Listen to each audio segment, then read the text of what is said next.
your bike to the beach.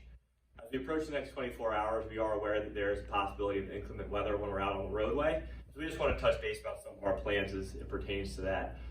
In advance, we really appreciate and thank you for your flexibility. And of course, we are committed to giving you the best information possible and communicating as quickly as possible in all of those situations. And we'll continue to inform you throughout the day, evening, and morning. By this point, you should have your rider number and your start time. Do your best to have those with you and adhere to that time. We're also looking at a situation where we will have the COVID release waiver emailed out later today. Please make sure you fill that out. You'll need to have that before you start.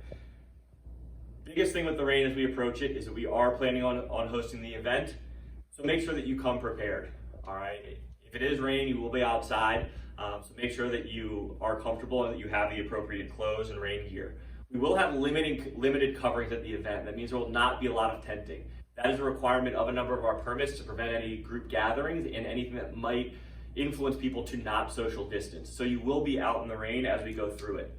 At our starting lines, if we are seeing or hearing lightning in the area, we will not let riders leave during a lightning situation. If that lightning does extend to 30 minutes to an hour after the closing of that starting location, we may need to cancel that starting location and ask riders to either ride virtually or in a different location. A few options that you can take as you look at the weather tomorrow is one, you can plan ahead, and so you can switch your starting line. Let us know ahead of time if you are, if possible. But also, if you do have your packet, feel free to move to another starting line so that you can shorten your day, shorten the time that you're out there in the weather, and for some of you not have to worry about the Bay Bridge transfer as we do that.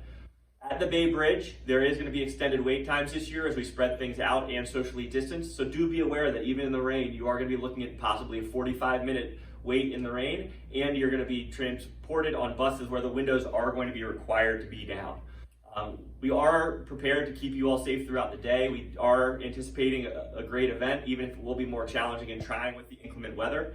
But if you are not comfortable and confident riding in inclement weather, we do ask that you consider the virtual option or that you really consider shortening that distance. So we are still planning at this point on hosting the event. We are planning on moving forward with things. We want you to be aware of what situations would occur where we would limit or close a starting line.